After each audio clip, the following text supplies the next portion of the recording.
আসসালামু আলাইকুম। আশা করি সবাই ভালো আছেন। আল্লাহর রহমতে আমিও ভালো আছি। আজকে যে ভিডিওটা নিয়ে এলাম দেখেন, পেঁয়াজ ক্ষেত, পেঁয়াজের গুঁড়াগুলো কত মোটা, ঠিক আছে? কত মোটা দেখেন, আপনাদের দেখাইতেছি। আপনার এই পেঁয়াজের পাতা যাদের মারা যাইতেছে, এই যে শীতের দিনে এই পেঁয়াজের পাতা কুয়াশার জন্য মেন রোগ হইছে, কুয়াশা পরে রোদ উঠে না, এই কারণে পেঁয়াজের পাতাগুলো মারা যায়, ঠিক আছে? আমরা ঠিক পাই না, আমরা দোকান থেকে নানা পদের ওষুধ আনি, ঠিক হয় না, অনেক টাকা খরচ হয়ে যায়। তো আজকে আজকে আপনাদের সহজ একটি পদ্ধতি বলবো, যে পদ্ধতি শুনলে অল্প টাকায় পেঁয়াজের পাতা আর মারা যাবে না, কুয়াশা ইনশাল্লাহ সবই ঠিক হয়ে যাবে। এই যে ক্ষেতটি স্ক্যানে দেখতে পাচ্ছেন, এই ক্ষেতের পেঁয়াজের পাতা অনেকই মারা গেছিলো, অনেক পরাপর 2 দিন সেই কাজটা করার পর আল্লাহর রহমতে এখন আস্তে আস্তে ঠিক হয়ে যাইতেছে। দেখতে পাচ্ছেন স্ক্যানে, এখন তো একটা পাতাও উপরে মারা যায়নি, সবই আস্তে আস্তে ঠিক হয়ে যাইতেছে। আপনাদের ক্ষেত এইভাবে ঠিক হয়ে যাবে ইনশাল্লাহ।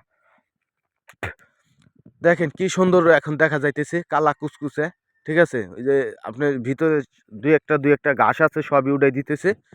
আপনার মেন কাজটা হইলো, আপনার মেন কাজটাই হইলো, দোকান যাবেন, মুদি দোকান থেকে শ্যাম্পু আনবেন, শ্যাম্পু আইনে স্প্রে করবেন, শ্যাম্পু আইনে সাইডে বিকেলবেলা কুয়াশা পড়ার আগে বিকেলবেলা শ্যাম্পু দিয়ে স্প্রে করবেন সুন্দর করে। খেটটা পিজের পাতাটা যিনি ভিজে যায়, না ভিজলে হবে না, পিজের পাতাটা যিনি ভিজে যায় সুন্দর করে স্প্রে করবেন। স্প্রে করার পরে বিকেলবেলা করবেন, তারপর দিন আবার বিকেলে করবেন, পরপর 2 দিন স্প্রে করবেন। আল্লাহর রহমতে আপনাদের একটি পাতাও আর মারা যাবে না, ঠিক আছে? এটা হচ্ছে সহজ পদ্ধতি। এটা আমরা আমাদের ক্ষেতে করছি, আর অনেকেরই ক্ষেতে করছি, আমরা উপকার পাইছি, তা আপনাদের সাথে শেয়ার করলাম। ইনশাল্লাহ একটি পাতাও মারা যাবে না। দেখেন এখানে 1 বিঘা পেঁয়াজ, কত পাতা মারা গেছিলো। এত দামের পেঁয়াজের পাতা যদি মারা যায় বা গাছ যদি বসে যায়, আমাদের অনেক লোকসান।